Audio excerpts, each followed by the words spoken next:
Bienvenidas y bienvenidos a Conecta Docente 2026, un espacio académico impulsado por la Facultad de Odontología Mexicali de la Universidad Autónoma de Baja California, a través de la Coordinación de Extensión y Vinculación y la Red Institucional de Cuerpos Académicos. Este foro nace con el propósito de fortalecer las competencias digitales y tecnológicas del personal académico, promoviendo la innovación, la transformación educativa y el uso estratégico de las tecnologías emergentes en la educación superior. Durante este ciclo de talleres, especialistas nacionales e internacionales compartirán experiencias, herramientas y estrategias que contribuirán a enriquecer la práctica docente, la investigación y el aprendizaje en nuestras aulas. Sean todas y todos bienvenidos.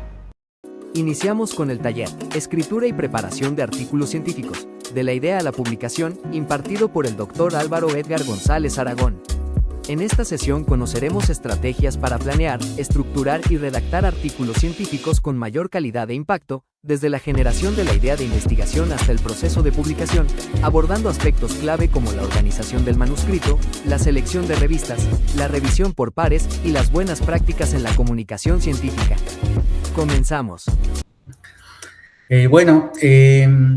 Quise empezar con esta diapositiva de por qué leemos artículos científicos, porque en realidad, pues antes que ser escritores de algún artículo científico o algunos de ustedes que estén interesados en publicar y en preparar un artículo científico, pues antes de eso somos lectores, ¿no? Y entonces, en la tarea de nosotros como personal de la salud, es una es una tarea o es una actividad, un hábito que tenemos o que debemos de tener, o incluso aquellos que, digamos, sonaría raro, pero pues estoy seguro que hay gente que no le gusta tanto o se le dificulta estar revisando, tarde o temprano tiene que acercarse a la literatura para poder resolver varias cosas, ¿no? Por ahí hay algunos listados sobre esto de por qué leemos artículos científicos. Específicamente lo saqué de las guías de McMaster sobre medicina basada en evidencias, pero hay otros donde hablan incluso que mucha gente lee, por ejemplo, para tener prestigio, para mostrar que sabe, ¿no? O sea, hay diferentes razones. Aquí me abordé algunas un poquito más apegadas a la academia, pues obviamente para mantenernos actualizados, como dice el primer punto. A veces simplemente buscamos comprender más a profundidad los mecanismos biológicos clínicos. Normalmente aquí buscamos artículos de revisión. Normalmente los artículos de revisión, vamos a hablar también a lo largo de la presentación de los tipos de artículos. Los artículos de revisión, pues normalmente los realizan los expertos en el área. Normalmente son artículos a los que a uno se le invita como experto, ¿no? ¿Por qué? Porque no es un artículo que esté construido desde un proyecto de investigación como tal, sino más bien tú vas a presentar, digamos, el estado del arte actual con respecto a la temática que se esté tratando, y entonces, pues, qué mejor que lo haga un experto que conoce el tema. En este caso, si es salud oral, desgaste dental erosivo, como una de mis líneas de investigación, pues yo podría preparar un artículo de revisión narrativa a partir de mi experiencia ya de varios años trabajando con el tema, y si fuera algún otro tema, pues iríamos con el experto en el tema, ¿no? Justamente el punto 3, conocer cómo un experto aborda un problema, ¿no? Aquí podemos incluso pensar en esos artículos que son de casos, presentación de casos clínicos, ¿no? O sea, normalmente los casos clínicos, cuando tenemos un artículo de esta índole, es porque es algo que aporta algo diferente o algo innovador, ¿no? Entonces, cuando tenemos este tipo de casos, pues lo que queremos es ver, bueno, quiero ver el experto en el área cómo lo abordaría. Pues tenemos también, ya hablando de lo que hacemos en el día a día, ¿no? Yo siempre les digo a mis alumnos, bueno, ¿para qué lees artículos de investigación? Pues normalmente o quieres ver quieres reforzar, o estás buscando sobre algún diagnóstico, o estás viendo sobre alguna terapia, o quieres ver el pronóstico de una enfermedad, quieres ver la causa de la enfermedad, o quieres valorar un tratamiento, que aquí estamos hablando de los puntos 4, 5 y 6, que están hablando del diagnóstico, el pronóstico, la etiología y los tratamientos. Y normalmente en estos casos, pues lo que buscamos son artículos originales, donde veamos resultados de investigadores que han probado una prueba con respecto a otra, que han seguido alguna enfermedad o dado seguimiento a alguna situación para ver qué es lo que va a pasar a lo largo del tiempo, o queremos identificar cuáles son los factores de riesgo, las causas de la enfermedad, o queremos ver qué tratamiento es mejor o es menos dañino, y ahí se complementa un poco con el punto 8. A veces lo que queremos es ver, sí, que el tratamiento es bueno, y a lo mejor ya tenemos muchos tratamientos buenos, pero lo que queremos es ver cuál es más eficiente en términos de costo-efectividad, ¿no? Y puede ser que haya tratamientos que sean igual de buenos o igual pueden ser un poco menos buenos que otros, pero los otros son más costosos, son más invasivos, y podemos tener algo mejor, un tratamiento que a lo mejor puede ser en algún porcentaje o en algún momento un poquito menos bueno que el de referencia, pero es menos costoso o es menos invasivo, es menos doloroso, y entonces también a veces necesitamos saber sobre esto. También ya como investigador, pues a veces necesitas nuevas ideas de investigación, necesitas desarrollar pensamiento crítico, ¿no? Entonces son algunas de las causas por las que leemos, ¿no? Entonces, bueno, aquí plantearía una primera pregunta para el taller: si los artículos científicos son tan importantes para generar conocimiento. Entonces habría una pregunta ahí como muy natural. Entonces, ¿por qué debemos publicar nuestros propios resultados, ¿no? Y algunas respuestas ya las encontramos en el listado anterior, ¿no? Que necesitamos, pues obviamente, si tú eres experto, pues entonces presenta el cuadro a alguien que no conoce del tema, ¿no? O si tú tienes un caso clínico que has abordado de una forma innovadora, o un caso que a lo mejor es poco frecuente, pero puede servir de ejemplo a los demás clínicos, pues eso puede ser un buen motivo para publicarlo. O productos de tus trabajos originales, donde ya, como ya comentamos, pudiste comparar diagnósticos, tratamientos, evaluar pronósticos o identificar factores etiológicos. Entonces, bueno, aquí quería platicarles un poquito sobre la clasificación de los estudios, ¿no? Esta es, digamos, como una clasificación de los fines de estudio que hace el autor Mario Bunge, y prácticamente es cuando dice, bueno, ¿cuál es la finalidad de los resultados que podemos publicar o que se pueden encontrar cuando clasificamos estudios? Si puede ser básica o pura o aplicada.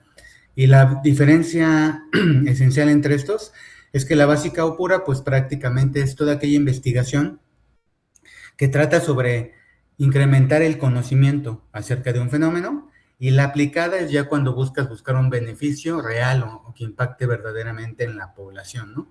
Y en ambos casos es importante publicar los resultados, ¿no? Ya sea porque simplemente quieres acrecentar el conocimiento o tus resultados van a llevar a un impacto ya inmediato, ¿no?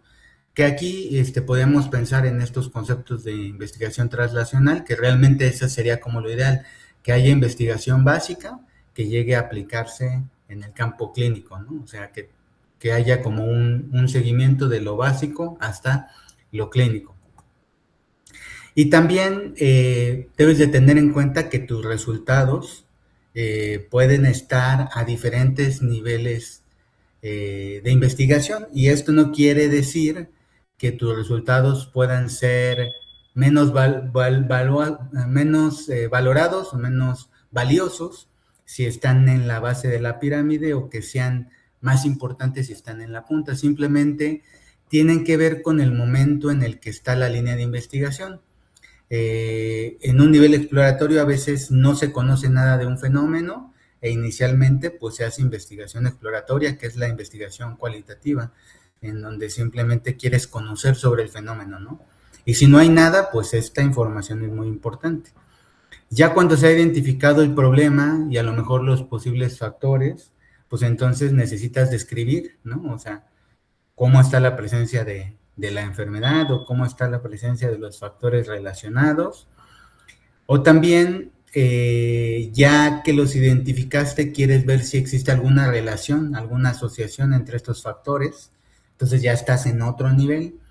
Cuando ya quieres establecer una relación causa-efecto, que ya dices, bueno, esto es el resultado de que previamente haya habido esta exposición o que haya habido esta situación, entonces ya entras a un nivel explicativo y ya que encontraste la relación causa-efecto, probablemente quieres ver y quieres intentar como clínico saber qué puede pasar o en qué probabilidad puede presentarse una situación cuando estamos hablando del pronóstico.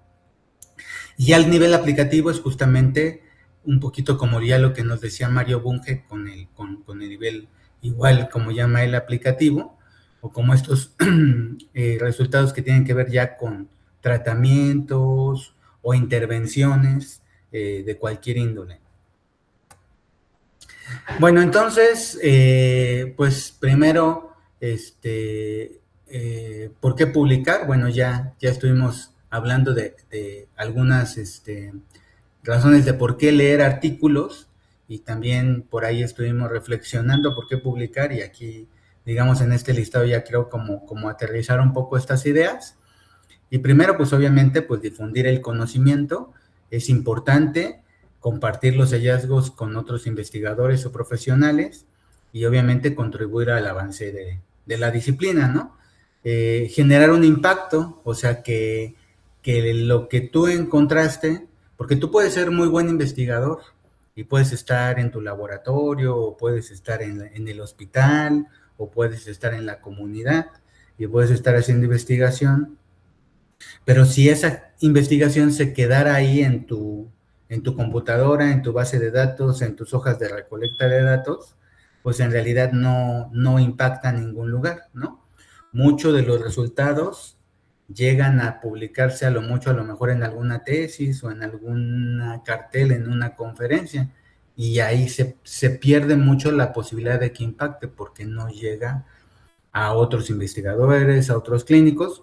Por eso mucho del impacto de uno en la investigación se mide justamente por el nivel de las publicaciones, ¿no? Si estás publicando a nivel internacional y que son revistas que sean revisadas, pues entonces dices, bueno, tu investigación tiene como un impacto, ¿no?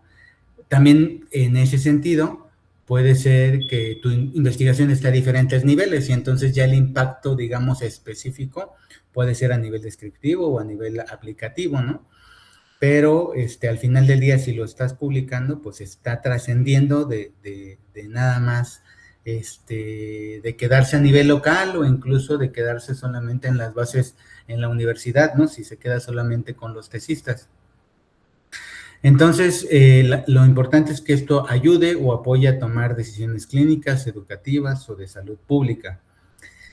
Ya digamos, en términos ya como un investigador, pues lo que buscas es fortalecer la carrera académica, ¿no? Incrementar la visibilidad, facilitar colaboraciones, mejorar las posibilidades de financiamiento, porque muchas veces, pues, cuando tú quieres llevar un proyecto grande, vamos a pensar que ya quieres hacer algo a nivel aplicativo, pero pues a lo mejor en el financiamiento van a evaluar qué tipo de publicaciones y si están relacionadas con tu proyecto, pues a lo mejor es importante publicar antes las revisiones, ¿no? Hacer a lo mejor una revisión sistemática, algunos proyectos de los primeros niveles para ya pedir dinero para ya ir al nivel aplicativo, ¿no? Garantizar la transparencia científica, permitir que otros investigadores evalúen, reproduzcan y validen tus resultados, ¿no? Porque puede ser que, regresando al ejemplo de que tú estás haciendo alguna aplicación para algún tratamiento muy innovadora, y tú dices, bueno, a mí me funciona a nivel local, a nivel clínico, yo estoy resolviendo los problemas de mi comunidad, de esta manera, pero a lo mejor es una metodología nueva que primero pues sería bueno que compartas, pero también sería bueno que los demás lo validen, ¿no? Porque el que funcione a corto plazo, a lo mejor por ahí puede tener algunas otras repercusiones a largo plazo, y es importante que sean evaluadas, ¿no? Nosotros sabemos como personal de salud que muchas cosas en decisión de tratamientos o de formas diagnósticas van cambiando, sobre todo en esos aspectos, incluso etiológicas a lo largo del tiempo, ¿no? O sea, tratamientos que se aplicaban hace algunas décadas, ahorita ya son, o se ha visto que no funcionan o que a largo plazo pueden ser perjudiciales, ¿no? O métodos diagnósticos que se utilizaban hace algunas décadas, ahora se ha demostrado que a lo mejor realmente no detectaban de manera adecuada la presencia de la enfermedad, o factores etiológicos que pensábamos que eran como los principales, resulta que son secundarios o simplemente están asociados sin tener algún, algún peso en el flujo de presentar la enfermedad, ¿no?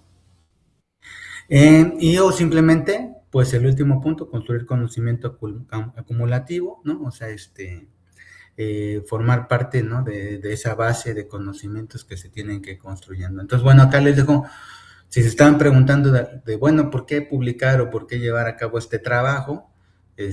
Porque es un gran trabajo, es una gran labor, y como ya dije, en México es difícil llevar a cabo la investigación por la limitación de los recursos. Entonces, realmente, ¿por qué? Bueno, pues aquí les doy algunas razones que espero los convenzan.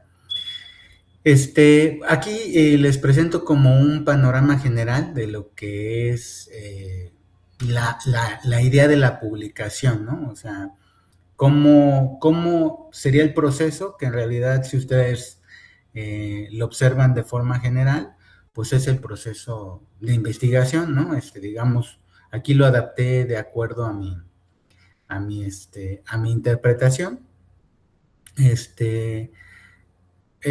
Pues inicialmente, o sea, como vemos ahí en el punto 1, pues lo que queremos es identificar un problema, ¿no? O sea, normalmente, bueno, aquí pasan varias cosas, ¿no? Y tenemos que ser realistas. Muchas veces, a veces hay datos, o a veces se cuenta con un equipo, ¿no? O a veces se cuenta con un número de expedientes o de radiografías, de fotografías, entonces hoy hay que hacer algo con esto, ¿no? Y en realidad ahí muchas veces no seguimos el flujo natural de la idea de investigación, sino más bien adaptamos a lo que tenemos un problema de investigación, que no quiere decir que esté mal, o sea, sí se hace, pero digamos no es lo natural y lo que ayuda a que fluya el proceso de investigación. Lo natural sería que se identifica un problema, como ya saben, la método de investigación, pues la observación, se identifica el problema, se formula la pregunta, que sería el segundo punto, y de ahí entonces, ¿qué tenemos que hacer en el tercer punto? Hacer una búsqueda de la literatura. Aquí dice es constante, y también aquí pudiera ser que en este sentido mi pregunta de investigación ya esté resuelta. O sea, puede ser que aquí en realidad pueda seguir en el proceso afinando mi pregunta o haciéndolo más específica, porque justamente lo que veíamos en las diapositivas anteriores, o sea, a lo mejor viendo lo que otros han hecho, yo puedo mejorar el proceso, o incluso el mismo investigador ya te ha dicho qué cosas él, si volviera a repetir su proceso de investigación, repetiría o cambiaría. Entonces ya te da muchos tips. Entonces, eso lo vamos a ver ahorita que platiquemos de las secciones de los artículos, pero en la sección de discusión normalmente el investigador te va a dar esas situaciones que él vivió a través de la experiencia, de qué cosas podrían mejorar en el proceso, y entonces a lo mejor tú en la revisión encuentras que ya hay una respuesta hacia esa pregunta, pero todavía puede mejorar la respuesta, ¿no? Y entonces sigues en el proceso al plantear el posible respuesta a esa pregunta de investigación, y entonces sí definir los objetivos que tienes que hacer. De ahí obviamente pues habrá que diseñar el estudio. En ese sentido aquí sale una idea que dice: en cualquier etapa, si se identifican errores o limitaciones importantes, es necesario regresar y ajustar el diseño.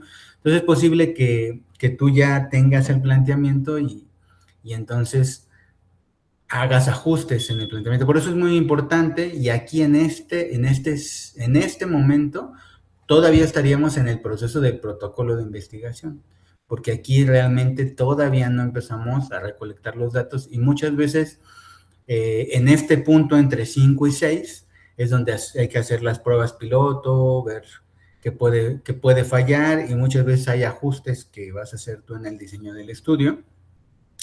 De ahí pasaríamos a la recolección de datos, que entonces ya estaríamos llevando a cabo el proyecto. Ya teniendo los datos sería el análisis de datos, la interpretación. Y aquí pueden pasar dos cosas. Puede ser que los resultados sí responden a la pregunta, o en otros términos, rechazas o no la hipótesis nula que tienes. Y entonces podrías decir, bueno, no, o bueno, sí. No necesariamente el que encuentres algo distinto a lo que planteaste puede ser que no puedas redactar el manuscrito. Puede ser que no responda en el sentido de que pues, no haya nada que reportar, y entonces sí, bueno, en realidad no encontré nada nuevo, nada diferente, a lo mejor replanteo mi hipótesis y puedo regresar al proceso, ¿no? A partir de esta mejora, nuevas preguntas de investigación, y regreso otra vez a identificar la pregunta. Sí, puedes tú haber encontrado lo contrario a lo que esperabas, o sea, para eso es el proceso, habrá que ver qué pasó, y a lo mejor es un resultado nuevo lo que estás encontrando. Entonces, en ese sentido, pues empezarás a redactar el manuscrito. Lo que vamos a ver el día de hoy, pues seleccionar la revista, enviar el manuscrito, entrar a la revisión por pares y la publicación, ¿no? Entonces, esta es como la idea general del proceso, ¿no? Es muy sintético, puede adaptarse a diferentes cosas, ¿no? O sea, puede ser que ustedes hagan investigación básica, epidemiológica o clínica, y habrá, digamos, diferentes situaciones, pero este es como de manera general el proceso. Entonces, bueno, tendríamos que iniciar, como dice el diagrama, pues por tener una idea de investigación, ¿no? Yo les decía, a veces sí pasa que tomamos, pues, bases de datos o información que tenemos y adaptamos a hacer una pregunta y llevar a todo, y puede ser que suceda, pero lo ideal es iniciar con una pregunta. Normalmente, pues puede ser que tú detectes problemas en tu práctica clínica, situaciones que se presentan y que no sabes por qué, ¿no? Esto nos pasa frecuentemente, oye, como que he observado esto y esto, y pues vamos a ver qué es lo que está pasando. Esto es como algo muy, muy común en la plática de nuestra área, ¿no? O sea, ya cuando estamos socializando con otros colegas, oye, fíjate que yo en este tipo de pacientes he detectado esta condición y no sé por qué pasa, ¿no? Y puede ser que haciendo una búsqueda ya esté descrito, puede ser que realmente no esté descrito, y habría que ver si vale la pena investigar esa posible relación. De las necesidades que uno observa de los pacientes, ¿no? O sea, uno puede observar, no sé, por ejemplo, de los pacientes que son expuestos a radioterapia, pues que tienen a lo mejor lesiones posteriores a la radioterapia, y entonces buscar la manera de que sean más llevaderas, o que se puedan presentar en menos frecuencia, ¿no? O sea, digamos, a partir de algo que en tu práctica clínica diaria observas, puedes decir, bueno, aquí hay un espacio, ¿no? de oportunidad. Variaciones en el diagnóstico, tratamiento, ¿no? Que también esto es algo que pasa, ¿no? Porque a veces sí el diagnóstico estuvo bien y a veces falló. O sea, a lo mejor yo llevé a cabo todos los pasos bien, hice las mismas elementos, etapas clínicas, pero en este caso, el diagnóstico en unos bien y en otros mal, y en el tratamiento también. Entonces, bueno, ¿por qué? ¿Por qué está habiendo esta variación? Debe de haber alguna respuesta.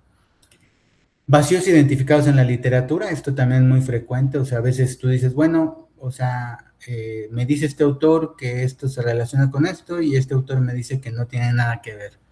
Y entonces ya ves si hay como diferencias entre autores y tú dices, bueno, voy a tratar de controlar todos los factores para ver realmente quiénes son los que tienen razón o por qué hay resultados contradictorios. También puede ser que haya poblaciones poco estudiadas. A lo mejor los estudios se han llevado a cabo en ciertos grupos etarios, en un sexo o en una comunidad en específico, pero puede haber variaciones por otro tipo de edades o otro tipo de condiciones y que es importante analizar y revisar. O pues los vacíos que les decía yo que los mismos autores van a señalarlos, ¿no? Vamos a ver más adelante, pero en la sección de discusión va a haber un área de limitaciones y ahí los autores te van a decir qué limitaciones encontraron.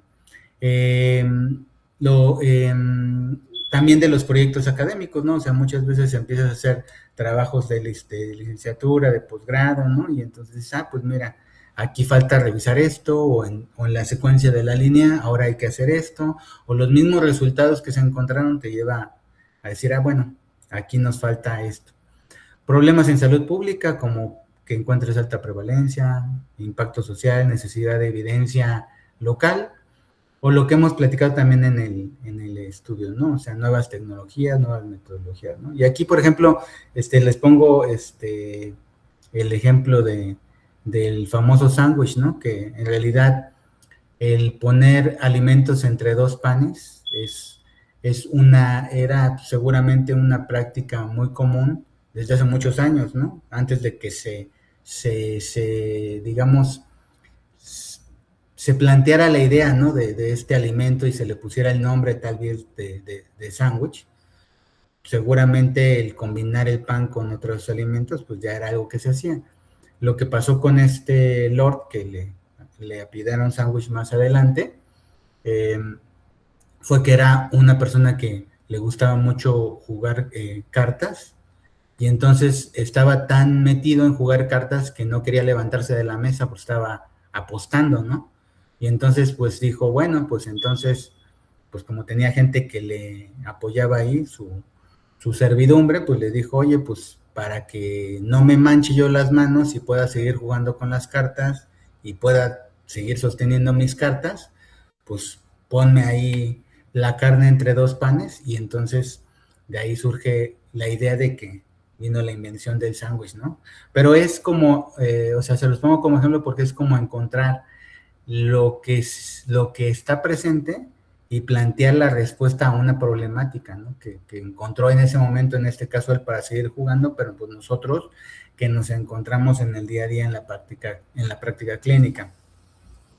Entonces, insisto un poquito, lo inicial para el proyecto sería tener como una idea, ¿no? Para el artículo, una idea, y esa idea sea alimentada por algo real, ¿no? Lo que yo le digo a los alumnos, o sea, para que tu proyecto salga bien, lo ideal es que sea una idea que tú concibas, ¿no? Que realmente te enamore la idea para que el proyecto fluya, porque es mucho trabajo y si no estás como muy, y así lo digo, ¿no? Enamorado del tema, entonces probablemente no va a fluir, ¿no?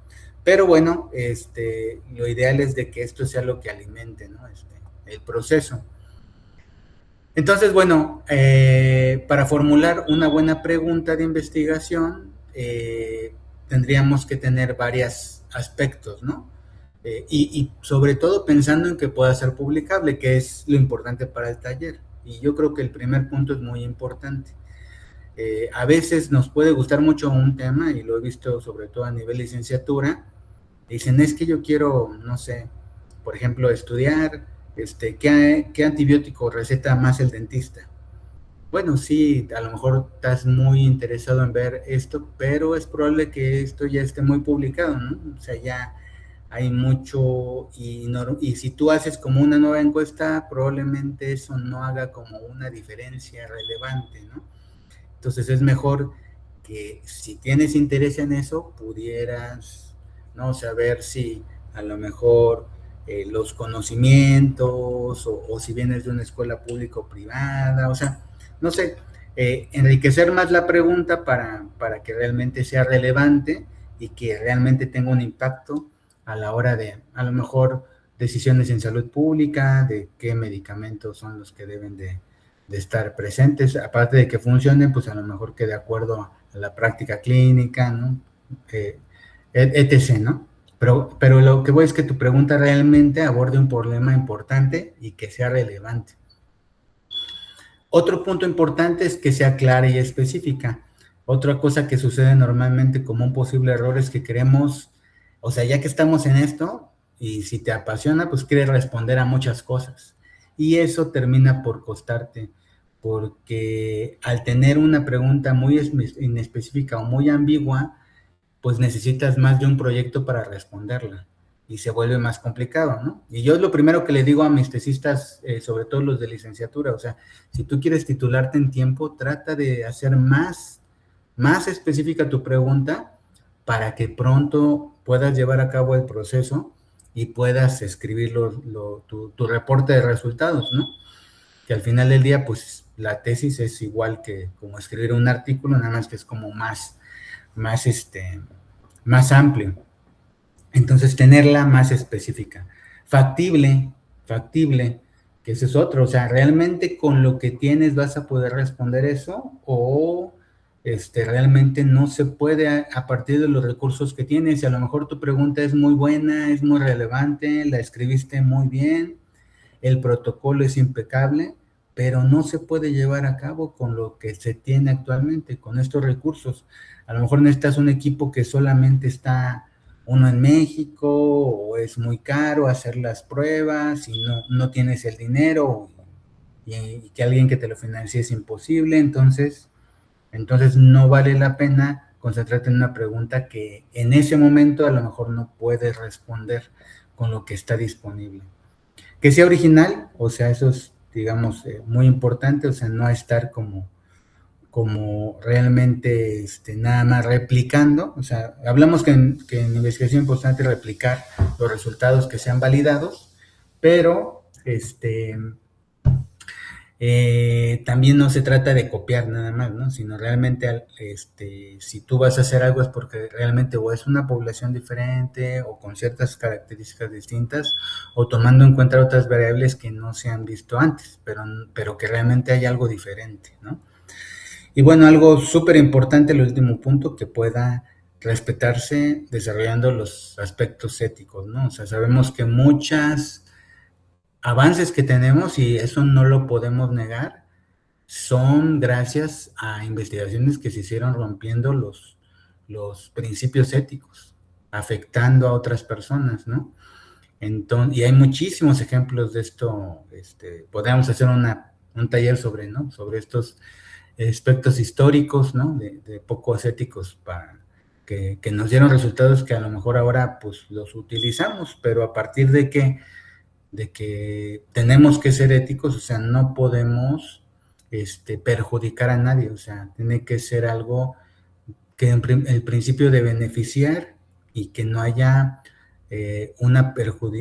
perjudicar a partir del proyecto a alguien, ¿no? Entonces esto de repente sí puede volver complicado, ¿no? Porque tú dices, bueno, ¿cómo voy a pedirle a lo mejor, por ponerles un ejemplo, una prueba invasiva para ver si es mejor que otra prueba menos invasiva?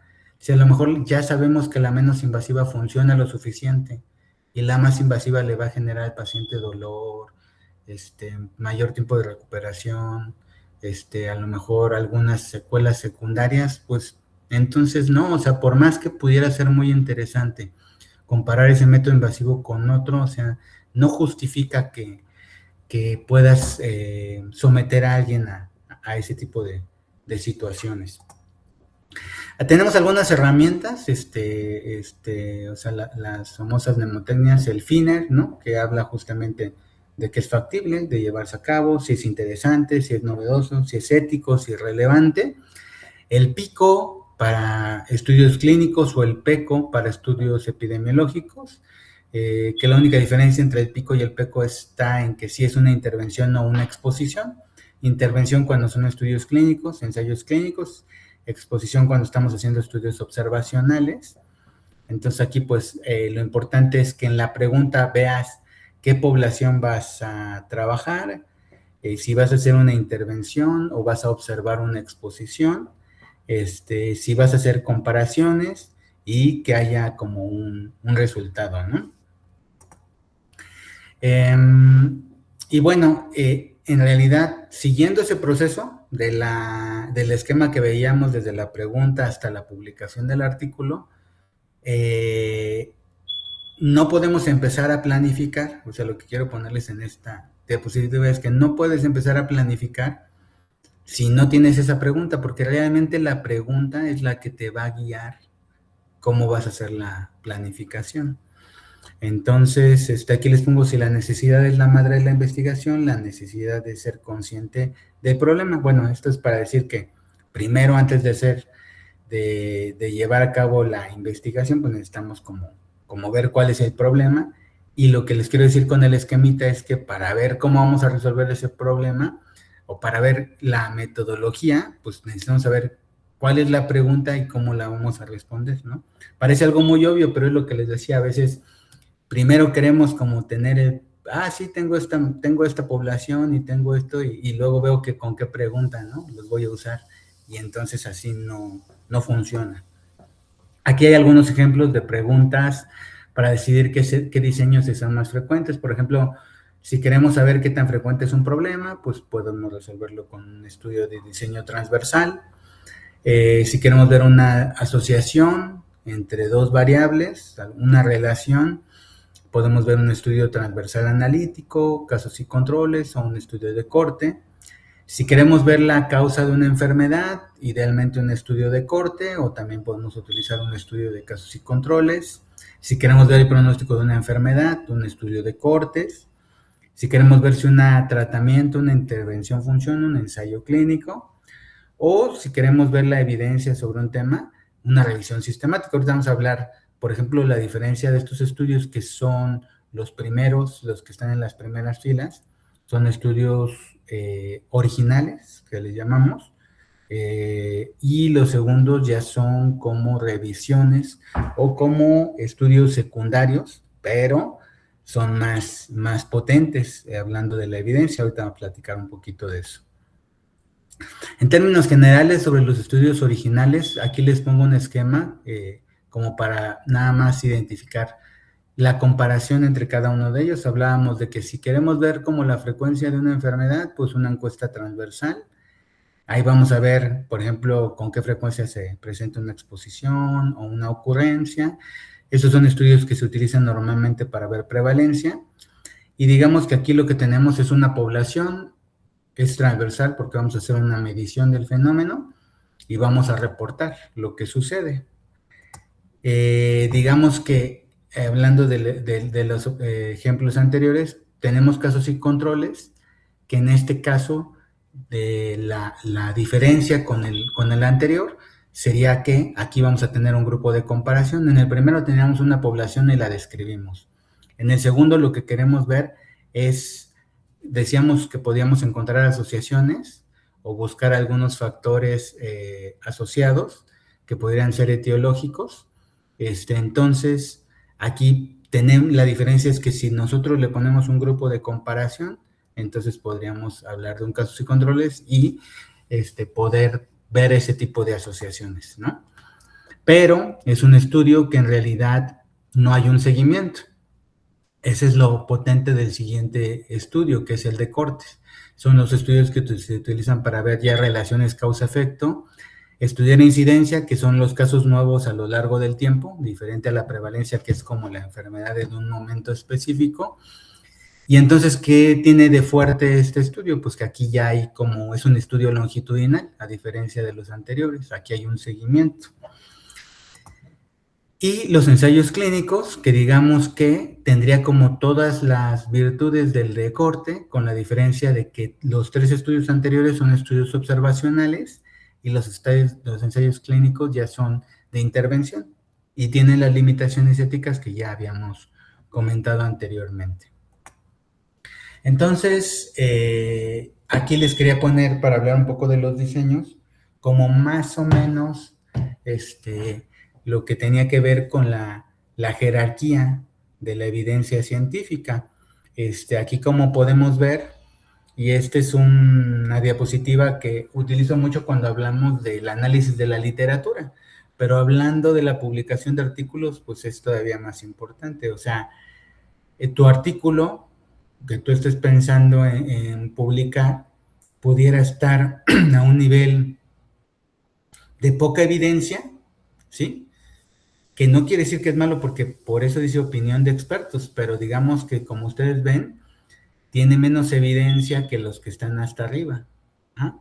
Y tiene, digamos, como mayor sesgo. ¿Por qué? Porque es algo como más subjetivo. Al final del día estás como simplemente dando una opinión. De ahí, si ya tienes un grupo de sujetos, ¿no? Y aquí ya entramos en el área de investigación original, pues entonces puedes tener una serie de casos, ¿no? Que pudieras describir lo que pasa, y si ya tienes como un grupo más grande, entonces puedes hacer un estudio transversal de que ya hablamos. Y ya platicamos de los de corte, de los estudios de casos y controles y de corte, y luego estarían los ensayos clínicos, que serían como la mejor evidencia dentro de los estudios originales.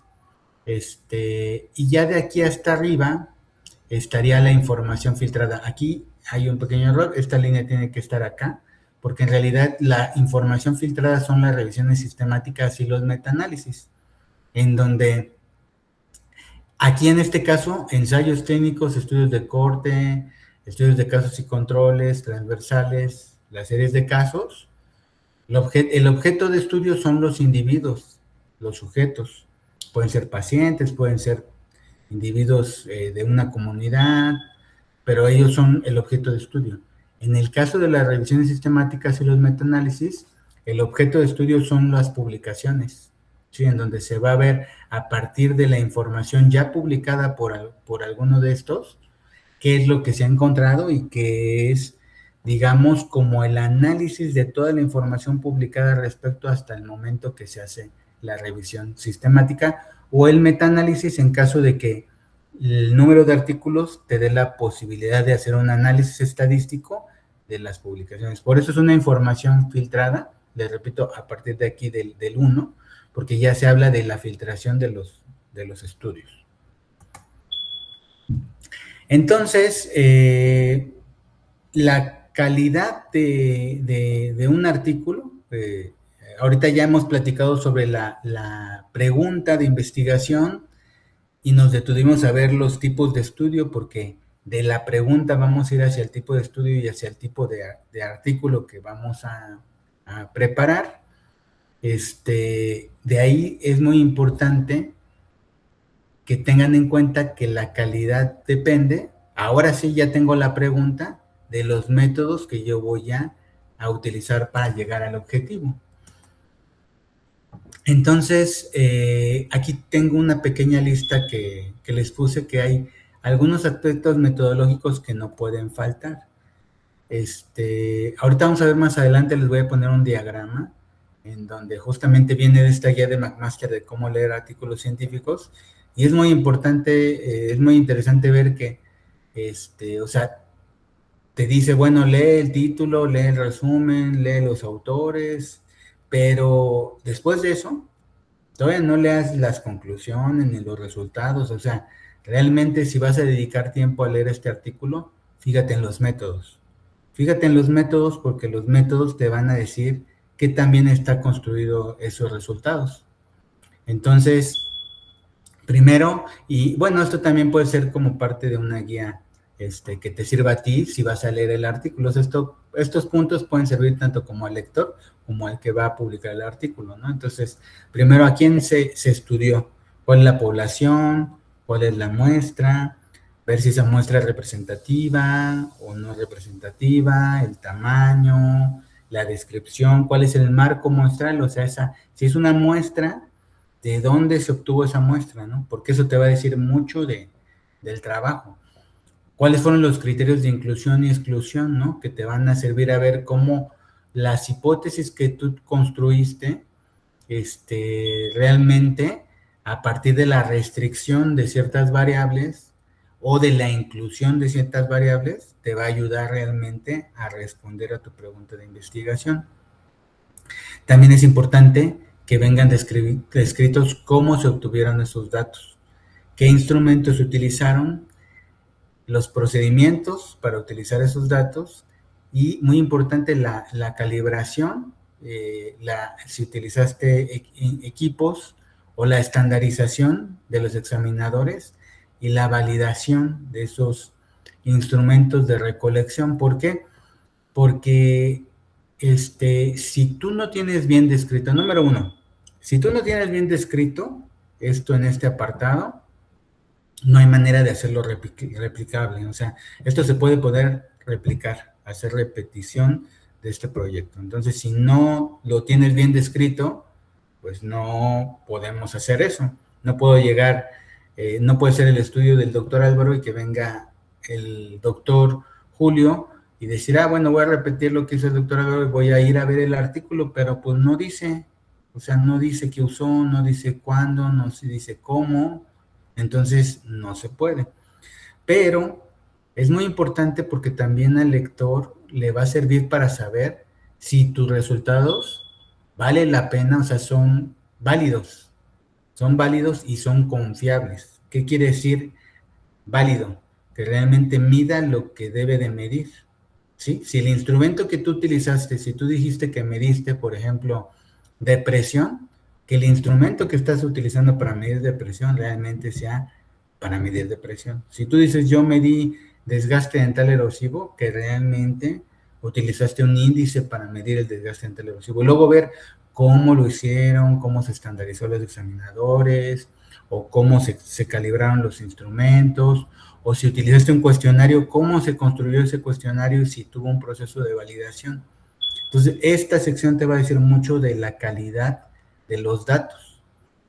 Luego, ¿qué variables se analizaron?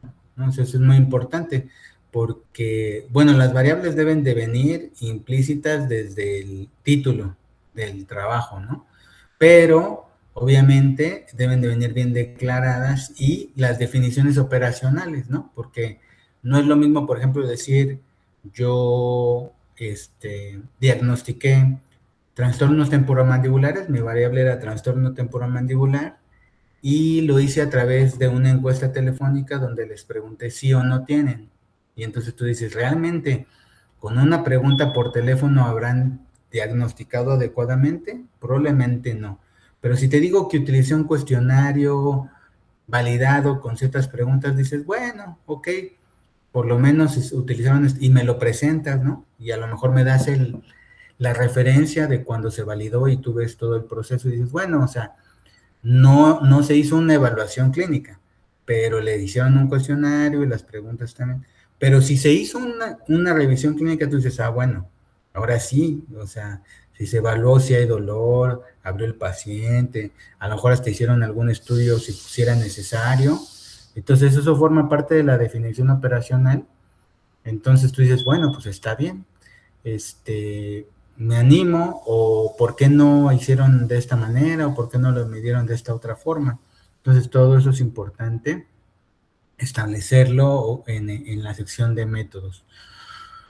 ¿Cómo analizaron los datos? O sea, tiene que haber una descripción de la estadística utilizada, ¿no? Porque de eso va a depender si realmente estás comprobando una hipótesis o no. O sea, no nada más es como describir y ya, sino realmente tiene que haber una comprobación estadística para ver si realmente lo que tú encontraste estadísticamente hay una diferencia o no.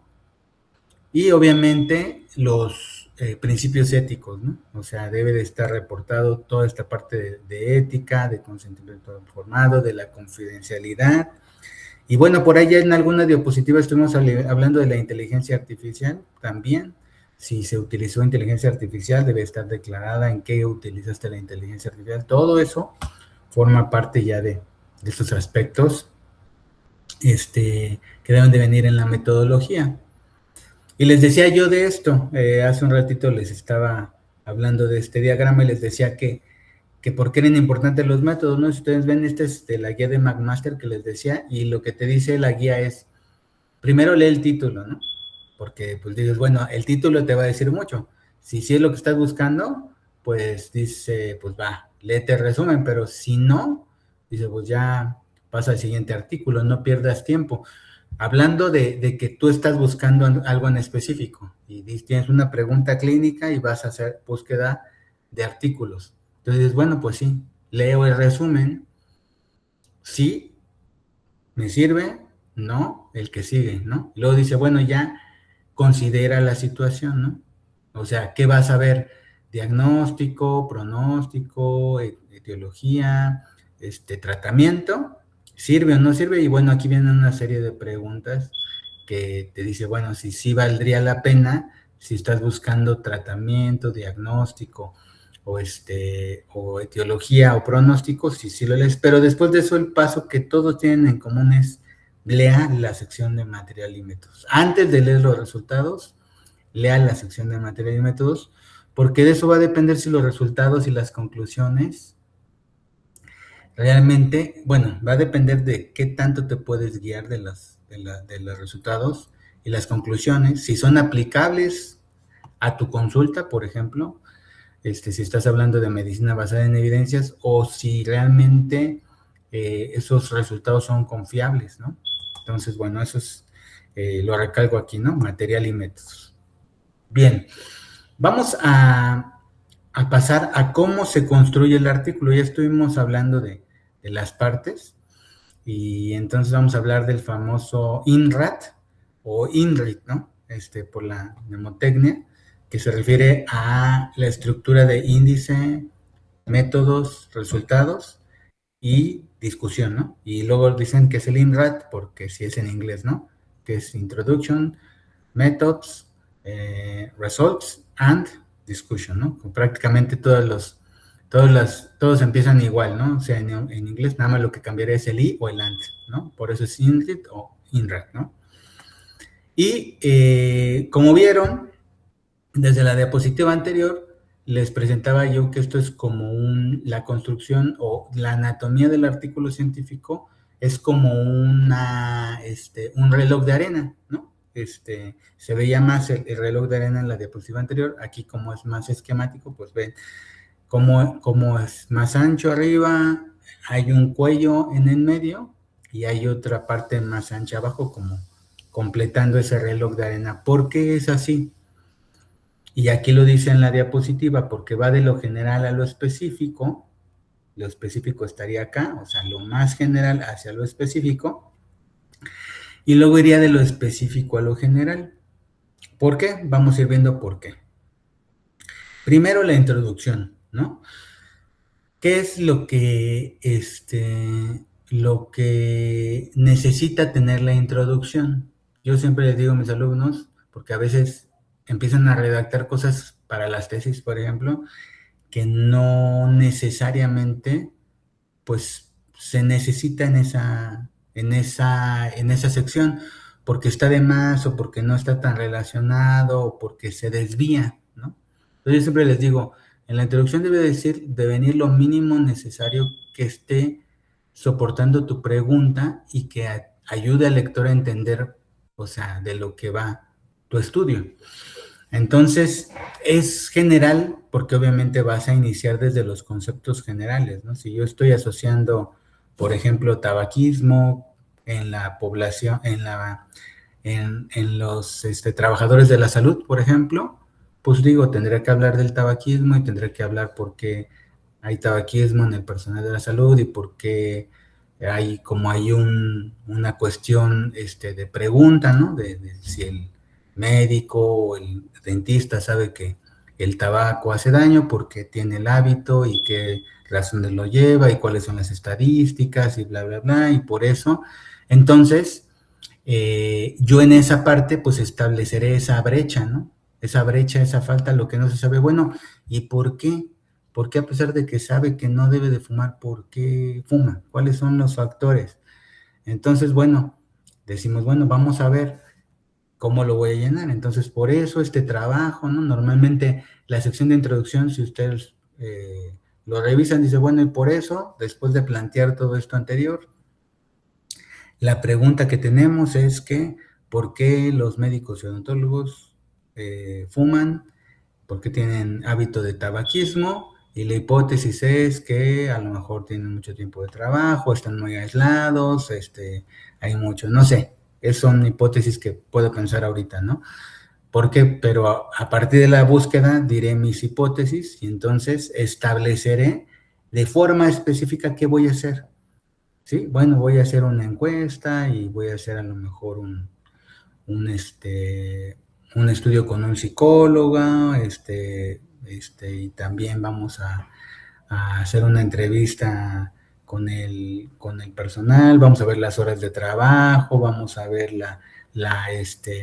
vamos a medir cómo está el soporte social, familiar, ¿no? Lo que pensemos que necesitamos en esta metodología, estoy hablando de un ejemplo, para responder esa pregunta.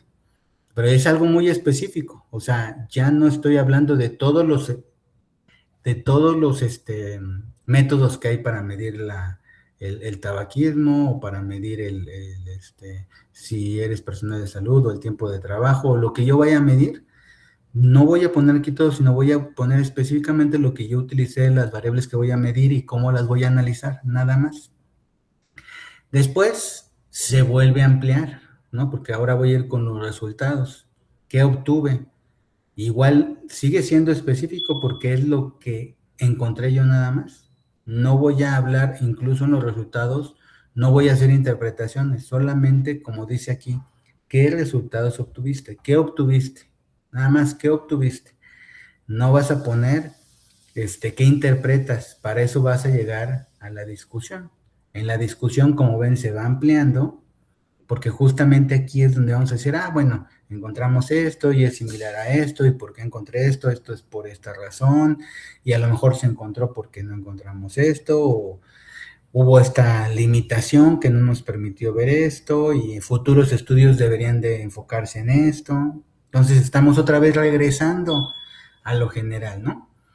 Y bueno, ya en la conclusión, pues terminaremos por decir, bueno, esto es lo que finaliza, ¿no? Ya es como la cereza del pastel, pero prácticamente lo general va desde la discusión, ¿no? Aquí les pongo una idea clave. Cada sección dice, responde una pregunta diferente, dice, y cumple con una función específica en el manuscrito.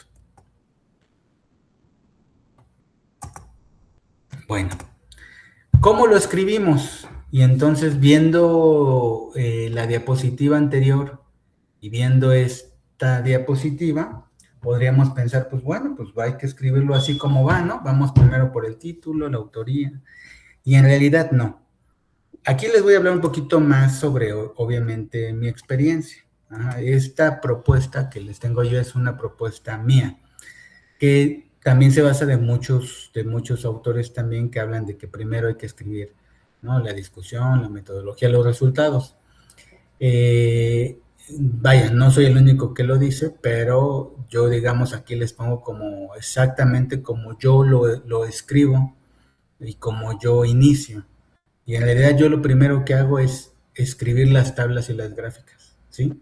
O sea, ver realmente el análisis de los resultados y lo que voy a poder presentar al lector, ¿qué es lo que me va a dar? O sea, y si se dan cuenta, lo último que les recomiendo es el título, porque en realidad el título va a estar relacionado finalmente con lo que voy a yo poder narrar desde el inicio. Entonces, aquí les digo, va de los datos a lo publicado.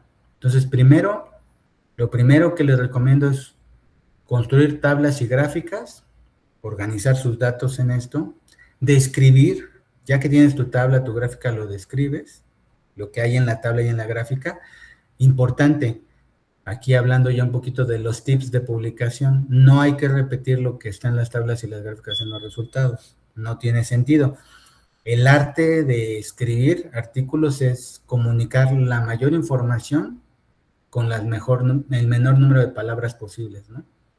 Realmente en los journals te van a decir, si ya te pasas de tantas páginas, te vamos a cobrar. Nada más puedes meter 4 figuras o 4 tablas, o sea, estás restringido al espacio, pero también es para que puedas comunicar lo que hiciste en las menos palabras posible y el lector pueda específicamente entender lo importante del trabajo.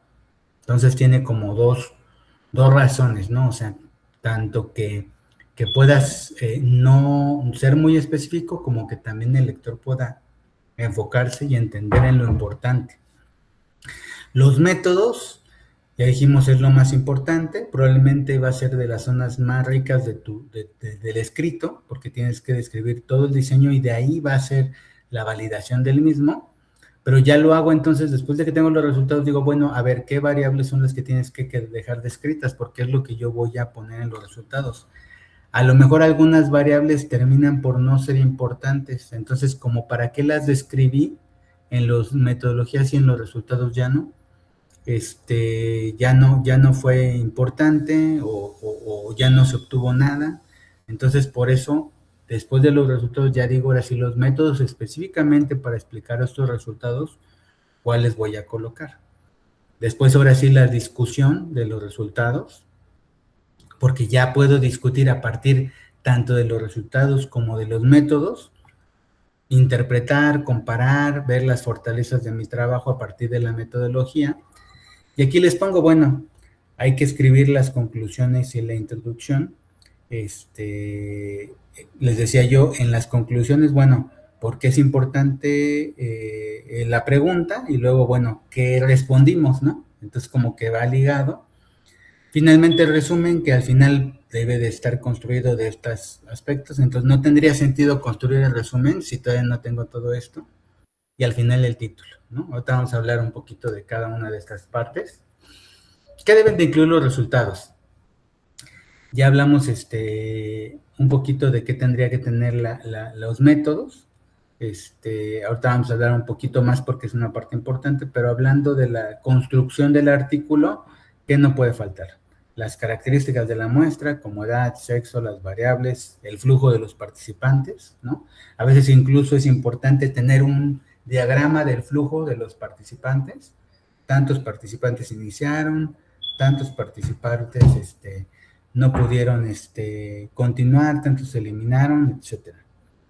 Hallazgos principales. Los resultados que realmente se relacionan con el objetivo principal, con las variables de interés. Eso es lo importante que debe de venir. ¿Puede haber información adicional? Sí.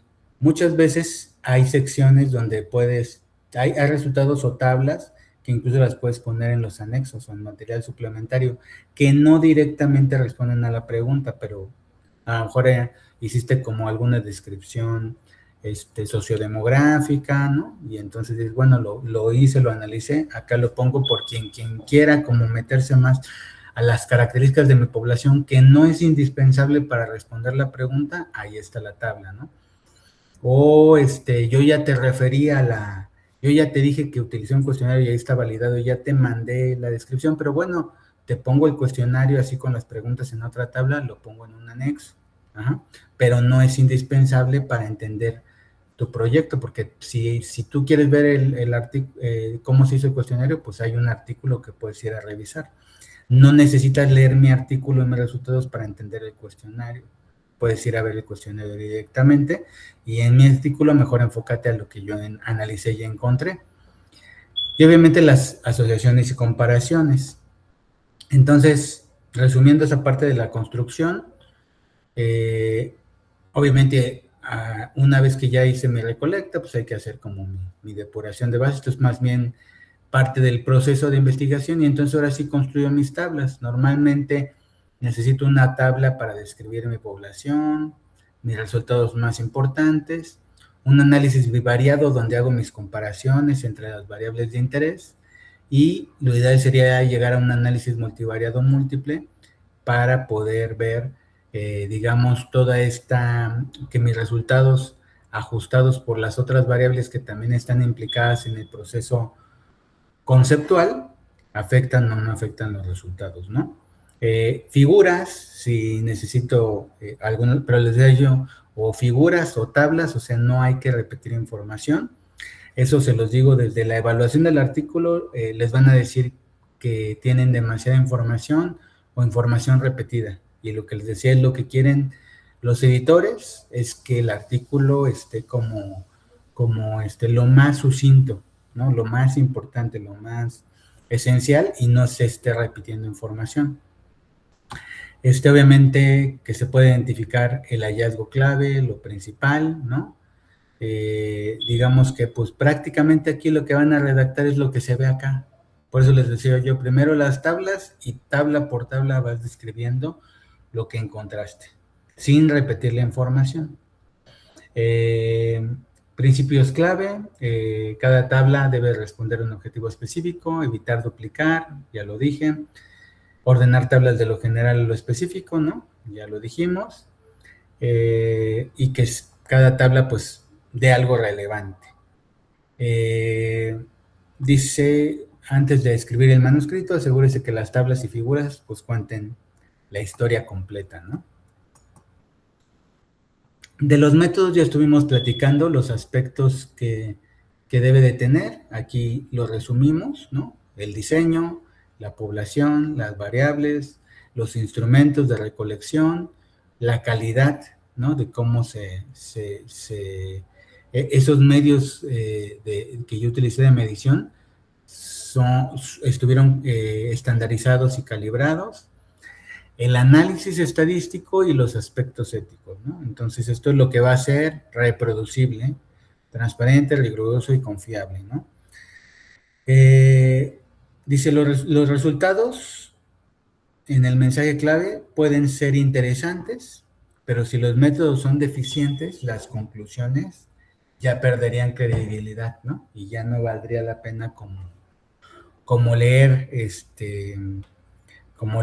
el artículo, ¿no? O sea, podrías dudar, podrías leerlo hasta a lo mejor para ver en qué se equivocaron y para no repetirlo, pero ya no lo vas a leer como para decir, ay, a ver qué encontraron y eso yo lo llevo a mi práctica, o lo llevo a un análisis, o lo llevo a una nueva pregunta a partir de estos resultados, ¿no? O sea, a lo mejor lo tomas como un ejemplo negativo.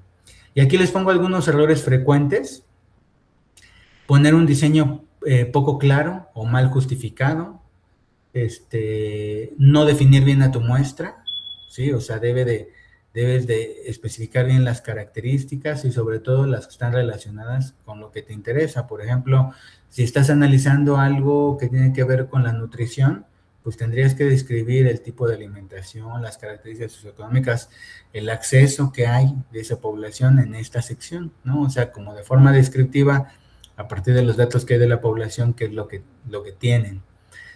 No definir bien las variables o que haya variables ambiguas, que no pongas instrumentos validados, que no veas la confiabilidad de esos instrumentos, que no tengas un análisis adecuado, procedimientos insuficientemente descritos, falta de aprobación ética. De hecho, estas preguntas prácticamente en muchas revisiones, cuando eres revisor, prácticamente se ajusta mucho a lo que te preguntan.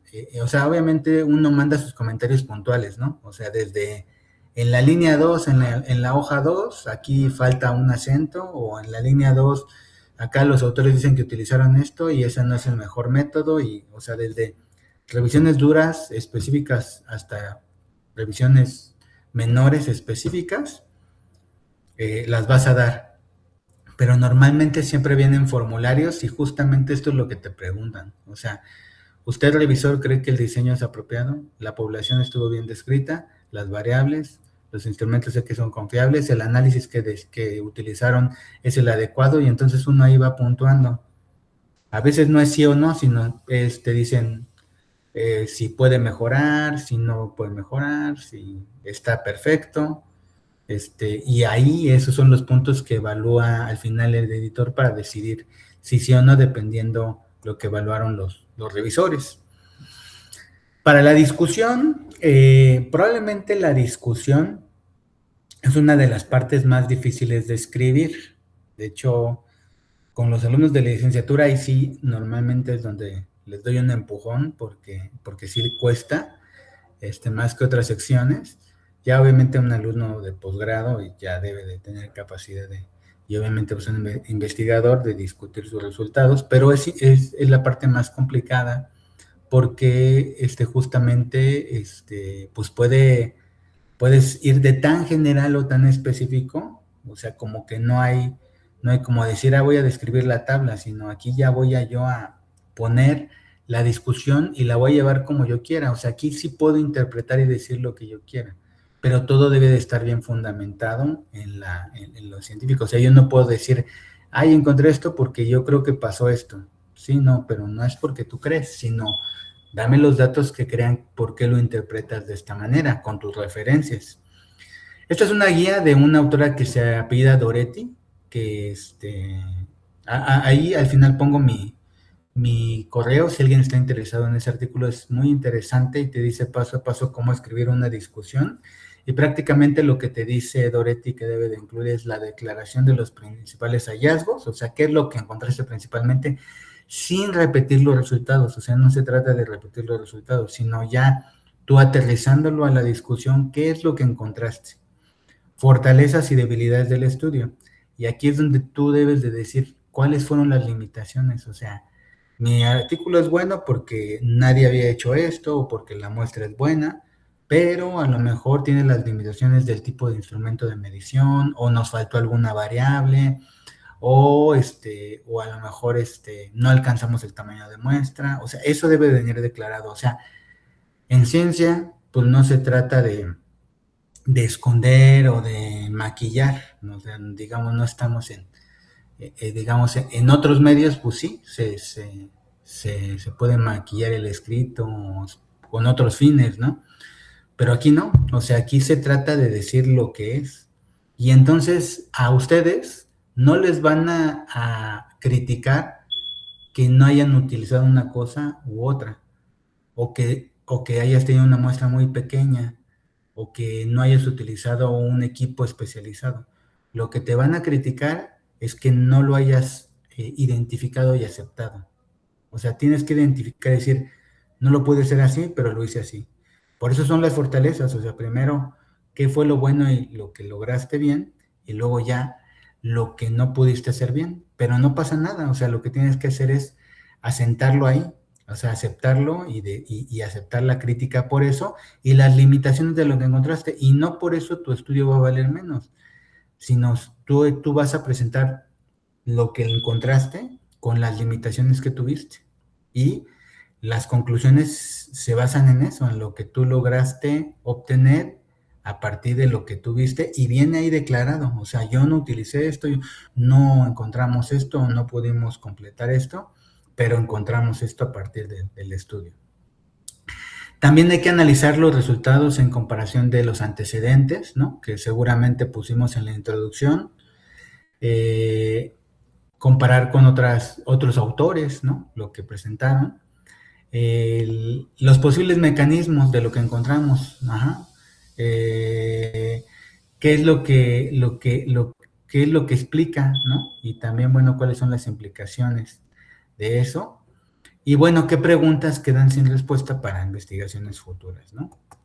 ¿Qué es más o menos lo que viene aquí en el diagrama? Que les hice un diagrama similar a lo de metodología. Bueno, hallazgo principal, comparación con la literatura, estudios previos, explicación de los hallazgos, ¿no? ¿Cuáles son los mecanismos que lo explican? Las fortalezas, las limitaciones. Las limitaciones muchas veces a muchos autores o incluso a muchas revistas les gusta que sea como una sección final en la sección de discusión. O sea, más que puede ser fortalezas y limitaciones, pero la de limitaciones es como muy importante, donde tú reconozcas qué sesgos importantes hubo, si el diseño tiene limitaciones, si puedes o no generalizar tus resultados, si hubo pérdida de información y por qué se perdió. O sea, es como una parte muy esencial que tú reconozcas qué limitaciones hubo. Implicaciones de tus hallazgos y luego pues tus conclusiones al final también pueden formar parte de la discusión o muchas veces están como en la parte final de la discusión. El mensaje clave aquí es que los resultados muestran lo que ocurrió y la discusión lo que hace es explicar por qué ocurrió y por qué es importante, ¿no? Y ya, digamos, con la interpretación del autor. Errores frecuentes, pues podemos repetir resultados ya sin interpretarlos. Aquí ya se trata más de interpretar. Introducir resultados nuevos, ¿no? O sea, aquí se trata de discutir lo que presentaste en la sección de resultados. No puedes hablar de otras cosas. Hacer comparaciones superficiales, incompletas o no sustentadas. Ignorar limitaciones, o sea, decir como que, sí, fue poca muestra, pero fue buena la muestra, ¿no? No, o sea, una muestra pequeña es una muestra pequeña o incompleta y así hay que decirlo, no como tratar de maquillarlo. Esto es algo que se hace mucho, sobreinterpretar hallazgos, o sea, como que uno se enamora de su trabajo, y más si te gusta, entonces para ti lo que encontraste es bien importante y pues quieres que retumbe, ¿no? Pero también debes de ser consciente de que, o sea, no por decir, por ejemplo, que encontraste una asociación entre estos variables, ya encontraste algo causal y eso es lo que explica el mecanismo y nadie lo había visto, ¿no? Y entonces cuando empiezas a sobreinterpretar, debes de ser muy mesurado en no sobreinterpretar, sobre todo relacionado con el diseño y la jerarquía del diseño que utilizaste. Generalizar más allá de tu muestra, o sea, realmente, acuérdense que hay muestras que sí son representativas y otras no. Y para que tú hagas inferencias, generalizaciones, debes de tener una muestra representativa y debe de cumplir con varias características. O que pongas conclusiones que no se sustentan con tus datos, ¿no? Esos son resultados comunes. Les decía yo que al final, pues, escribir la introducción y la conclusión, pues más o menos en un inicio es lo que te va a dar como la generalización de por qué la pregunta, y en la conclusión, pues ya vas a como a dar la puntilla, ¿no? Entonces, pues mucho de esto ya se los he venido explicando a lo largo de la presentación. De aquí me gustaría resaltar esta parte, ¿no? La introducción conduce a la pregunta y la conclusión más bien conduce hacia la respuesta, ¿no? De esa pregunta, ¿no? Entonces, ahí lo que tenemos que hacer es o sea, lo pongo en este punto, lo pongo como en el mismo nivel, porque les decía yo que es lo que yo recomiendo que esto se escriba ya que tienes tu metodología y tu discusión descrita. ¿Por qué? Porque ahora tú vas a escribir en estos puntos lo que quieres que el lector tenga para entender la pregunta que te llevó a esos resultados. Y luego ya la conclusión, vas a decir ya bien firme con lo que obtuviste, qué puedes concluir. Y bueno, vamos a pasar con el resumen y el título. Y es importante decir esto, ¿sí? Probablemente, a pesar de todo lo que hemos platicado en otras de las diapositivas, van a decir ustedes, ay, ¿cómo nos dice ahora esto el doctor? Pero es una realidad. O sea, no lo digo yo, esto sí viene en muchas guías de medicina basada en evidencia, de análisis de la literatura. Probablemente donde más tengas que meterle más trabajo es en tu título y en tu resumen. ¿Por qué? Porque probablemente es lo único que van a leer, ¿sí? La mayoría, ¿sí? O sea, va a leer el artículo completo la gente que realmente se especializa en esa área, que le interesa eso que tú publicaste, pero a diario todos estamos revisando artículos y buscando y buscando y buscando, y realmente lo que la mayoría va a leer de tu trabajo es el título y el resumen. Entonces, dales un buen título y un buen resumen de lo que viene en el extenso. A lo mejor sí, para que ayudes al lector a decir, sabes que este artículo puede ser muy bueno, pero no me sirve para lo que estoy buscando al día de hoy. Y entonces, pero sirve para identificarlo y también para que el que lo está buscando lo identifique, ¿no? O sea, ¿qué es? Si hace una buena búsqueda, que tenga las palabras importantes, que tenga la descripción importante. Entonces, bueno, aquí dice es la sección más leída del artículo, ¿no? Y yo diría que el título y después el resumen. El título, pues, es la puerta, o sea, al final es, por eso le digo, es lo último que hay que escribir, o sea, escribes títulos tentativos cuando inicias un proyecto de escribir el artículo con tus resultados, pero al final queda afinado y muchas veces en el proceso de revisión del artículo eso cambia, es de lo que más cambia, porque los mismos revisores te dicen, oye, pues, ¿por qué no le pones así mejor y eso refleja más? Y luego, pues, tú dices, sí, tienes razón, o sea, sí es mejor hacer este ajuste. Entonces, bueno, debe ser claro, específico, informativo, breve, contener palabras clave. Bien, pues ya en esta parte final de la plática, vamos a platicar un poco ahora del proceso de publicación. Hay varias cosas que hay que tomar en cuenta aquí. La primera pregunta que hago como para abrir esta sección es, bueno, ¿dónde publicar? ¿Cómo seleccionar la revista? ¿No? Entonces, pues obviamente lo más importante es que tú analices estos aspectos sobre tu artículo, ¿no? O sea, aquí te pongo algunas cosas que tú tendrías que ver de tu artículo, ¿dónde está? Entonces, lo primero es si la revista publica temas similares al tuyo. Normalmente en los journals va a venir la descripción, el objetivo, ¿no? O sea, hay revistas muy generales que pueden hablarte de esta revista es sobre salud, o hay quien te puede decir, esta revista es para odontopediatría, ¿sí? O sea, pues muy específica para la especialidad de odontología en el tratamiento de niños, o es de salud. Y a lo mejor tu artículo cabe en salud y cabe en odontopediatría, porque es sobre niños y es en odontología, pero también cabe en salud, o sea, cabe en este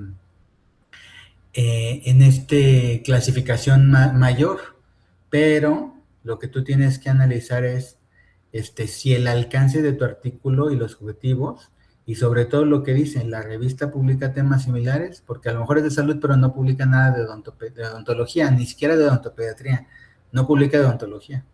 Entonces a lo mejor te vas a una de odontología. Aquí sí les voy a decir una cosa, el área de odontología es como muy, muy específica. Y sí hay artículos de odontología que pueden publicarse en revistas de medicina, pero normalmente lo mejor, y muchas veces eso se los digo porque ha sido respuesta de mismos editores cuando hemos mandado artículos que creemos que pueden encajar bien en revistas de salud más general, no, mejor métela en una de odontología, es como más específico de odontología, como que más enfocado a eso. En odontología sí es como un área muy especializada, normalmente funciona bien en revistas de odontología. No digo que no puedan buscar de salud, sí, o sea, pero normalmente es, digamos, como algo que yo he observado y que se los puedo decir como simple experiencia. Entonces ve que el tema entre en el punto 1, que la revista publique de ese tema. Ve qué tipo de artículo tienes. Ya hablamos de los artículos originales, ¿no? Son aquellos artículos que presentan resultados nuevos de tu proyecto. O a lo mejor hiciste una revisión de la literatura. Les decía yo, las revisiones narrativas normalmente son por invitación, aunque sí hay revistas que aceptan revisiones narrativas y las ven interesantes. Entonces, puede ser que tú digas, bueno, ¿sabes qué? Mi grupo de trabajo, mi grupo académico de investigación es experto en esto, entonces vamos a escribir uno de revisión y vamos a mandarlo. O sea, ya que vean quiénes somos los autores y lo que hemos publicado, a lo mejor nos lo publican como una revisión narrativa, pero es importante verlo porque muchas veces en las mismas guías de cada revista pone sus guías al autor. Entonces, lo primero que les diría es vayan a la revista y descarguen las guías del autor. Y entonces ahí ven si acepta revisiones narrativas o incluso revisiones sistemáticas. Reportes de casos también, o sea, hay quien acepta unos reportes de casos. Cartas al editor, que las cartas al editor normalmente son artículos que uno escribe como crítica, puede ser constructiva o puede ser, digamos, crítica fuerte hacia otro artículo publicado, ¿no? Entonces, donde tú digas, ¿sabes qué? O sea, aquí esta tiene esto, o esto está muy bien, pero falta esto, y puede ser que el editor, si ve que es importante lo que tú estás puntualizando al respecto de aquella publicación previa, lo publican y cuenta como un artículo. O sea, es una carta al editor, pero cuenta como un artículo, pero puede ser una buena crítica a lo que se publicó. Ver la indexación, porque obviamente si tú lo que quieres es que tu artículo se localice, pues tienes que ver que el journal esté indexado. Pues puede estar indexado a PubMed, de MedLive, Scopus o Web of Science, y digamos son bases de datos que incluso puede estar indexado a las tres y es más fácil encontrarlo así. Si tiene factor de impacto, que el factor de impacto es el que justamente hace una empresa que se llama Clarivate, para los que no conocen del factor de impacto, y lo que hace es como medir el impacto de las revistas a través de las citas. Entonces, se considera que si un artículo y en una revista hay muchas citas, es porque es un artículo que está siendo validado de alguna manera por otras publicaciones. También, de hecho, es una manera en que nos mide el SNI, cuántas citas tenemos de nuestras publicaciones. Y lo que hace el factor de impacto es en un número decirte cuántas citas hay. Es una fórmula muy sencilla que en realidad es dividir el número de citas entre los artículos publicados en un año. Se ajusta a veces a las autocitas, que son, digamos, citas de la misma revista, o sea, de artículos de la misma revista, entonces espera como que tenga la revista muchas citas, pero de publicaciones de otras revistas, porque si son de la misma, se podría considerar que como que no es, digamos, no es tan objetivo, ¿no? Porque es de la misma revista, ¿no? Entonces, verifiquen eso, el factor de impacto, qué costos de publicación hay. Ahora, bueno, esto es un punto muy importante, a lo mejor por ahí va a haber algunas dudas a la hora de la parte de preguntas, pero ahora antes el modelo más común era el híbrido o el cerrado, en realidad donde el autor no tenía que pagar nada, quien pagaba era el suscriptor. Todavía hay revistas así, o sea, uno publica ahí y no paga uno como autor nada. Entonces decir, bueno, doctor, pero si es el autor, ¿por qué va a pagar? Ahorita vamos a platicar un poco de eso. Pero el autor no paga nada, y quien paga por tener acceso al artículo, porque obviamente pues la revista pues es una empresa, tiene cargos por procesar, pues tiene que editar, tiene trabajadores y todo, pues necesita pagarse el procesamiento del artículo. Pues muchas veces quien lo paga es el suscriptor, o sea, el que tiene una suscripción mensual o paga una suscripción por acceso a ese artículo. Muchas veces ustedes pueden estar buscando un artículo y les pide que pagues por el artículo o que pagues el acceso al número por 24 horas y puedes descargarlo y todo. Esa es una modalidad. Ahorita ya la más común es el acceso abierto, pero para el acceso abierto hay un cargo por procesamiento del artículo y normalmente lo paga el autor, a veces con apoyo de la institución o no. Entonces, tienen que verificar eso, porque si tienen dinero de financiamiento para publicar, está bien que busquen una de acceso abierto, y si no, pues habría que buscar un modelo híbrido, que el modelo híbrido es las que todavía tienen el acceso, digamos, para suscriptores y el autor no paga, o diría yo acceso cerrado, pero puedes optar por un Gold Open Access, ¿no? O sea, un acceso dorado en donde tú, aunque pudieras tenerlo como acceso cerrado, tú pagas el procesamiento del artículo como si fuera una revista Open Access, para que cualquiera lo pueda descargar sin tener que pagar. Pero bueno, también muchas veces las universidades, por ejemplo aquí la UNAM, muchas revistas ya tiene convenio y paga, digamos, para que los estudiantes y profesores tengan acceso. Entonces, a pesar de que sean revistas de acceso cerrado, si tú entras por tu biblioteca institucional, puedes acceder a esos artículos.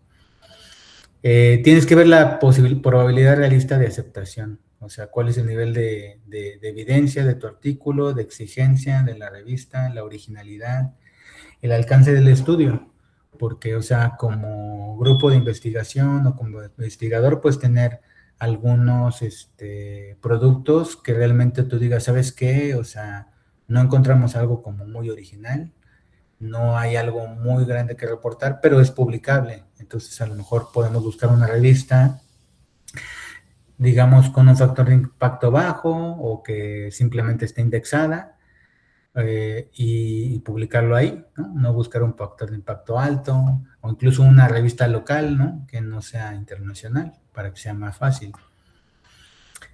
Bueno, estos son como mi lista de verificación, lo que yo digo que hay que revisar personalmente a la hora de elegir. El alcance de la revista, la calidad metodológica, la indexación, factor de impacto, el tiempo de revisión, de eso no he hablado, pero hay revistas que revisan muy rápido. O sea, hay revistas que a diario llegan un montón de artículos y esas revistas rechazan como el 95 o arriba del 90% de los artículos que llegan. O sea, ¿por qué? Porque tienen suficiente producción, con ese 5% que les llegan es suficiente. Y también pueden llevarse el tiempo que quieran. O sea, dicen, ¿sabes qué? ¿Quieres publicar conmigo? Yo me tardo varios meses para empezar la revisión. Y a lo mejor tú dices, yo necesito una más rápida. Entonces ya muchas revistas te dicen cuánto tiempo tardan en darte la primera decisión. Obviamente ya hablamos de los costos, la probabilidad de aceptación y el público objetivo también es importante. Antes de empezar, lo que sí les digo es revisen las guías esto ya se los mencioné, revisen las guías, vean qué cosas, número de palabras, número de tablas, ¿no? Incluso hay revistas que les pueden dar hasta número de letra, el tipo de referencias, cómo las deben de estructurar, hasta el resumen. Algunos dicen, tiene que estar estructurado, es decir, que tenga los títulos de introducción, métodos, resultados y conclusiones, o algunos simplemente un párrafo donde viene toda esa información en el resumen, ¿no? El estilo de las referencias, chequen cuántas tablas permiten, qué tipo de tabla, si van a hacer imágenes, la resolución que se necesita, el tipo de imagen, la autoría, o sea, ahí las revistas normalmente te dan las guías de qué es lo que hace susceptible a alguien para que sea autor. Porque no nada más por a lo mejor ser el director de la institución. No, o sea, tienes que haber hecho algo en el proceso del artículo para ser meritorio de una autoría. Y ahí sí son como, digo, esto es algo que tú puedes decir, ay, pues sí hizo, ¿no? Y no hizo nada, ¿no? Pero es algo para que tú revises, porque a lo mejor puedes tener dudas de si alguien debe de ir de autor o no, y debe de haber hecho algo sustancial en el artículo. Algunos te van a pedir incluso que des el número de aprobación, esto es muy común, el consentimiento, la declaración de no conflicto de interés. Te pueden pedir un cover letter, que es como una carta introductoria a lo que encontraste, o sea, como de presentación de tu artículo, y a lo mejor esto en muchos cursos de publicación te dicen que le metas, digamos, trabajo a la cover letter, porque muchas veces es lo que lee el editor y de ahí decide si lo manda a revisión o no. Algunos artículos te piden highlights, es decir, como los bullet points, los puntos importantes de tu artículo. Algunos te piden un abstract gráfico, te piden checklist de Strobe, de Prisma, la declaración de IA, si utilizaste o no IA, o sea, eso pueden pedírtelo. Aquí es un ejemplo de, por ejemplo, hay revistas que te pueden pedir en el resumen 250 palabras y otra 300, algunas figuras, otra. O sea, puede haber diferentes cosas que te pidan algunos y otros no. ¿Qué ocurre después de ya someter el artículo, ¿no? Y ya con eso termino. Una vez que sometemos el artículo, pues llegará a una revisión inicial. Y aquí puede haber lo que le llaman un rechazo de escritor, un rechazo editorial. Aquí puede ser simplemente que el editor diga, pues este artículo no va a esta revista y te diga gracias por enviarlo, ¿no?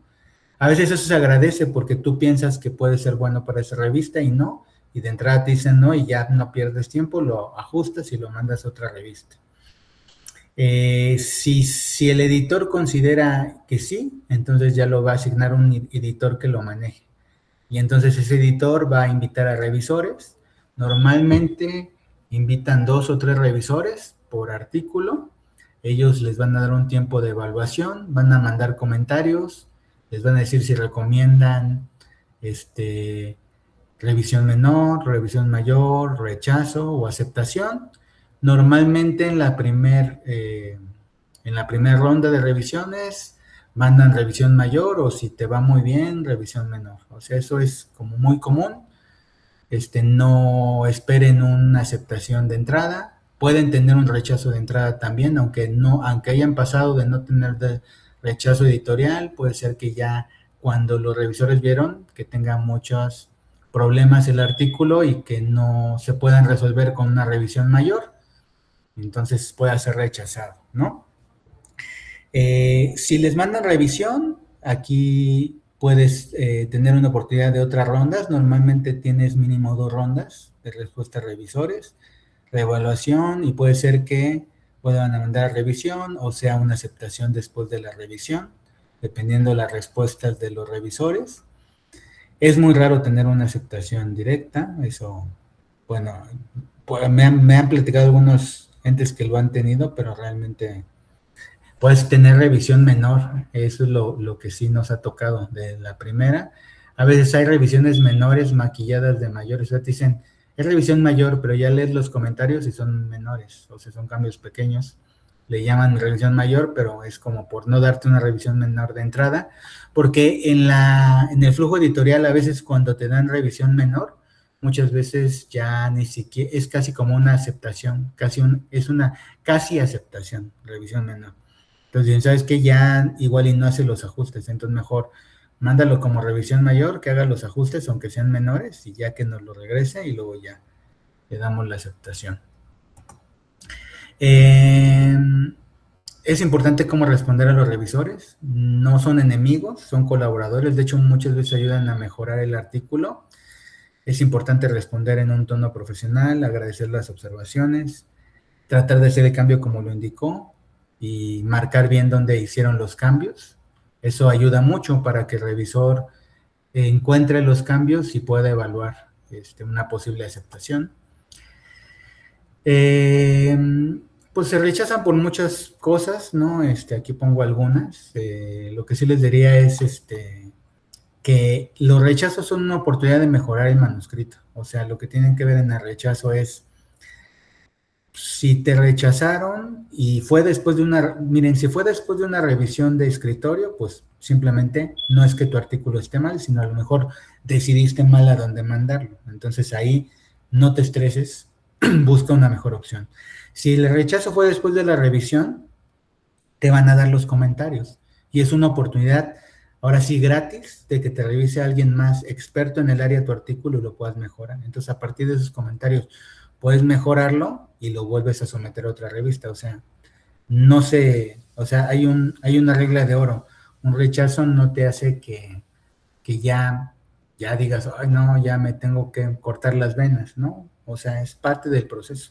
O sea, a lo mejor tú esperabas que fuera aceptado y todo, pero pues todavía necesita más trabajo tu proyecto, entonces no pasa nada. Pues aquí hay recomendaciones para aumentar las probabilidades, tener preguntas relevantes, tener un buen diseño, buenos instrumentos, buen análisis, organizar bien los resultados, redactar una buena discusión, adaptar bien el manuscrito a la revista, ver las instrucciones de la revista, responder profesionalmente a los revisores y no caerte por un rechazo, o sea, persistir. Hay veces que sí, alguno dice, me rechazaron y ya, lo dejo en el tintero y también es válido, pero a lo mejor todavía lo puedes mejorar e intentarlo. Cosas que he aprendido, la metodología es muy importante, lo dije en la presentación, las figuras deben de contar lo que hiciste, la pregunta lo más específica posible, una claridad importante, una buena claridad puede ser más importante que tener como un artículo muy complejo. A veces algo complejo incluso lo rechazan porque no se entiende de tan complejo que es. Y bueno, las revisiones te ayudan a mejorarlo. Si es trabajo, eso sí, o sea, es lo más pesado, es responder a los revisores. Porque hay revisores que son muy buenos y te dan casi el cambio en el comentario. O sea, te dicen, ¿sabes qué? Esto no está bien, pero si haces esto, puede mejorar. Pero hay unos que te dan revisiones muy abiertas y dicen, esto está mal, pero no te dicen por qué y tienes que responderlo. Entonces, Pues gracias por su atención. Aquí está mi correo por si quieren alguna información adicional. Pues termino con esto. La investigación transforma los datos en conocimiento y la publicación transforma el conocimiento en impacto. Entonces lo que buscamos con la publicación pues es como tener ese impacto. Hemos llegado al final de esta sesión de Conecta Docente 2026. La transformación educativa comienza con docentes comprometidos con la actualización permanente, la colaboración y el uso responsable de las tecnologías para fortalecer la formación de nuestros estudiantes. Este esfuerzo es posible gracias al trabajo conjunto de la Facultad de Odontología Mexicali, la Red Institucional de Cuerpos Académicos y Conecta Docente 2026, iniciativas que impulsan el desarrollo académico y la innovación educativa en nuestra comunidad universitaria. Muchas gracias.